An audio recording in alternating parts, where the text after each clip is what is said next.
اولاد آدم کی داستان حیات اتنی ہی طویل ہے جتنی لمبی لمبی صدیاں گزر چکی ہیں۔ انسان اتنے لمبے اور ایسے کٹھن سفر میں اکیلا نہیں تھا، ابلیس اس کا ہم سفر رہا، آخری منزل تک ہم سفر رہے گا۔ اس کا نتیجہ یہ کہ اولاد آدم کی زندگی کی کہانی سزا و جزا کی داستان بن گئی۔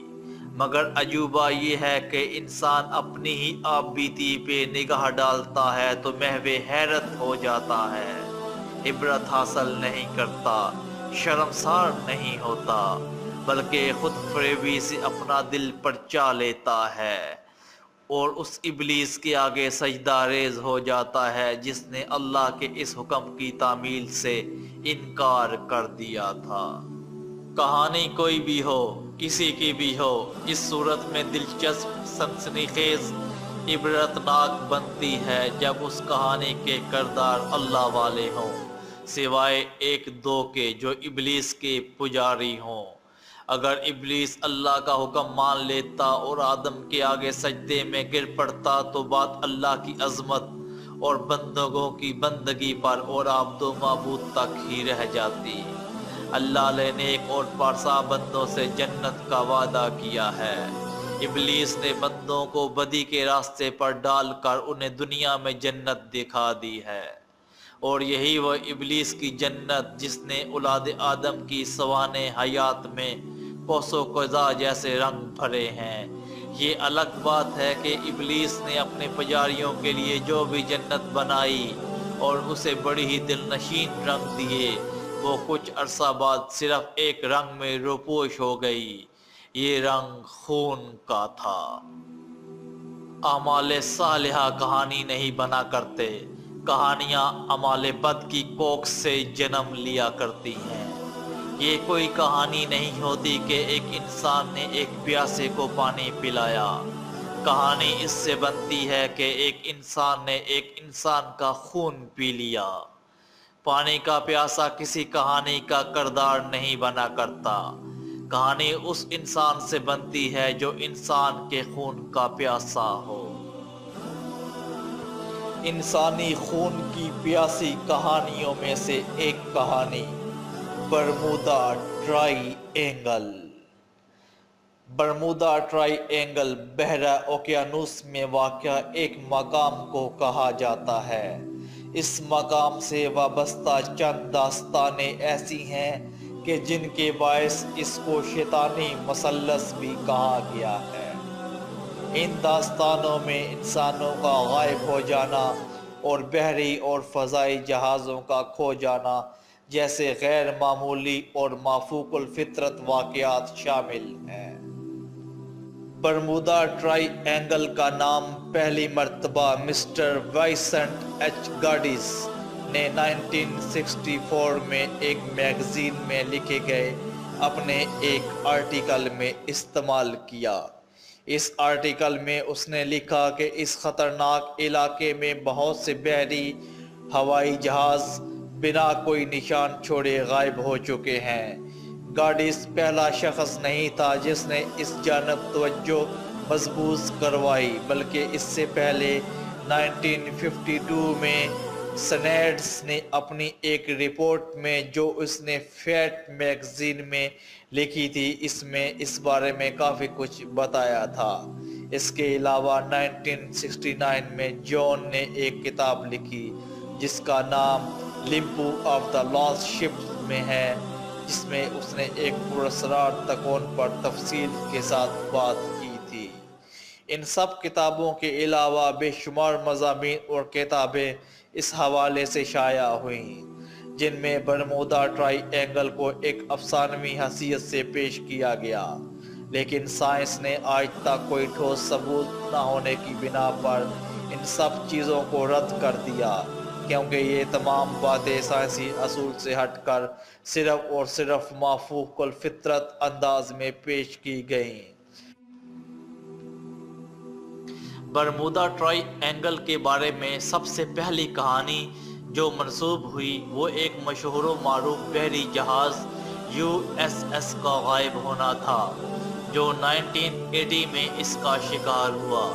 542 فٹ لمبا یہ جہاز 1910 میں بنایا گیا تھا اور یہ امریکن نیوی کو دوسری جنگ عظیم میں بحری جہازوں کے لیے ایندھن لے جانے کا کام کرتا تھا۔ یہ جہاز بحیرہ سے سپلائی لے کر مارلینڈ کی جانب روانہ ہوا لیکن اپنی منزل تک نہیں پہنچ سکا۔ بعد میں اس کے بارے میں صرف اتنا معلوم ہو سکا کہ یہ جہاز اپنی روٹین سے ہٹ کر 3 اور 4 مارچ 1918 کو بارباڈوس میں مزید سپلائی لینے کے لیے رکا تھا، لیکن اس کے بعد ایسا غائب ہوا کہ اپنا نام و نشان تک نہیں چھوڑا۔ اس جہاز میں عملے سمیت کل 306 مسافر سوار تھے، جن میں سے کسی ایک کا بھی سراغ نہیں ملا۔ یہ جنگ عظیم میں امریکن نیوی کا سب سے بڑا نقصان تھا جو کسی لڑائی کے بغیر ہوا۔ یہ بلا شبہ ایک پراسرار واقعہ تھا، لیکن یہ حتمی طور پر نہیں کہا جا سکتا کہ یہ واقعی برمودا ٹرائی اینگل کے علاقہ میں غائب ہوا۔ ہو سکتا ہے یہ جہاز بارباڈ اور بالٹیمور کے درمیان کسی اور علاقے میں غائب ہوا ہو۔ دوسرا بڑا واقعہ جو اس سلسلہ میں بیان کیا جاتا ہے وہ ایس ایس مرین بحری جہاز کی گمشدگی کا ہے، جو 1963 میں فلوریڈا کے قریب اس مثلث میں غائب ہوا۔ اس جہاز میں عملے کے 39 افراد سوار تھے، لیکن ان میں سے ایک بھی نہیں ملا، مگر کوسٹ گارڈ ماہرین کا کہنا ہے یہ جہاز اس طرح بنایا ہوا تھا کہ اسے کسی وقت بھی ٹکڑوں میں تبدیل کر رکھا جا سکتا تھا، اور یہ جہاز یقیناً سمندر میں اترا ہی نہیں تھا۔ اس کے علاوہ ماہرین کے مطابق کیونکہ یہ جہاز ایک آئل ٹینکر تھا، لیکن بعد میں یہ اپنے اصلی کام سے ہٹ کر مولٹن سلفر لے جانے لگا اور اس تبدیلی کی وجہ سے یہ جہاز تباہ ہو گیا۔ بعد میں یہ سمندر میں کسی جلے ہوئے جہاز کے آثار بھی ملے تھے۔ اس کے علاوہ 28 دسمبر 1948 کی رات ایک ہوائی جہاز NC-1602 جو 3DC مسافر برادر جہاز تھا اور ساجان سے میامی جا رہا تھا، غائب ہوا۔ موسم بھی بالکل صاف تھا اور پائلٹ کے مطابق میامی سے 50 میل دور تھا کہ اچانک غائب ہو گیا۔ اس میں سوار عملے کے 3 اور 29 مسافروں کا کبھی سراغ نہیں مل سکا۔ محکمہ تفتیش میں سے یہ بات بتائی گئی کہ ٹیک آف کے وقت جہاز کی بیٹریاں مکمل طور پر چارج نہیں تھی، جو بعد میں اڑان کے دوران رابطہ سسٹم ختم ہونے کے سبب بنی، اور میامی سے جو میسج جہاز کو دیا گیا کہ ہوا کا رخ تبدیل ہو گیا ہے، پائلٹ کو موصول نہیں ہو سکا اور وہ بروقت حفاظتی انتظام نہیں کر سکا۔ اس کے علاوہ 25 اکتوبر 1980 کو ایک اور جہاز SSPOET بھی اس طرح پراسرار طور پر غائب ہوا اور اپنا نام و نشان تک نہ چھوڑا، لیکن تحقیق میں یہ الزام لگایا گیا کہ انشورنس کی رقم حاصل کرنے کے لیے اس جہاز کو غائب کیا گیا ہے۔ برمودا ٹرائی اینگل کے بارے میں کچھ لوگوں کا خیال ہے یہ جگہ ایک دروازے کی حیثیت رکھتی ہے جہاں دوسری آنے والی مخلوق دوسری دنیا سے اس دنیا میں داخل ہوتی ہے۔ کچھ لوگ اسے وقت کا خلا کہتے ہیں، جہاں آنے والی ہر چیز وقت کے خلا میں گم ہو جاتی ہے۔ کچھ لوگ اسے سمندر کی تہہ میں ڈوبے ہوئے اٹلانٹس کے سگنل کی کارستائی قرار دیتے ہیں، لیکن سائنس اور ماہرین ان سب کو حقیقت کے منافی اور من گھڑت افسانوں سے زیادہ اہمیت نہیں دیتے۔ اس کے علاوہ اس کا ایک سبب پانی کی تیز لہروں کو قرار دیا جاتا ہے، جو ہر ہونے والے حادثے کی نشان کو اس طرح صاف کر دیتی ہیں کہ ان کا نشان تک نہیں ملتا۔ اس کے علاوہ ایک وجہ علاقائی موسم بھی بتایا جاتا ہے۔ کچھ دانشور ایک وجہ یہ بیان کرتے ہیں یہاں 3 سمندروں گلف آف میکسیکو، اٹلانٹک اور کیریبین کے پانیوں کا ملاپ ہوتا ہے، اور ان کے پانیوں کے آپس میں ٹکرانے کی وجہ سے اس میں ایسی مقناطیسی لہریں پیدا ہوتی ہیں جو اپنے اوپر والے گرنے والی ہر چیز کو اپنے نیچے کھینچ لیتی ہیں۔ بعض مفکرین کے نزدیک ایک سبب یہاں 18ویں اور 19ویں صدی میں برطانوی اور امریکی فوج اڈوں کی موجودگی ہے، جن سے لوگوں کو دور رکھنے کے لیے من گھڑت قصے کہانیاں گھڑے گئے ہیں۔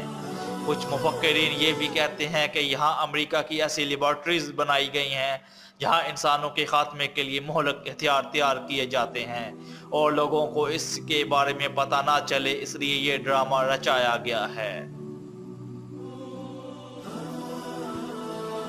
تاہم اب ماہرین نے حال میں ایک نیا انکشاف کیا ہے کہ ان تمام پراسرار واقعات کی وجہ سمندر میں موجود میتھین گیس ہے۔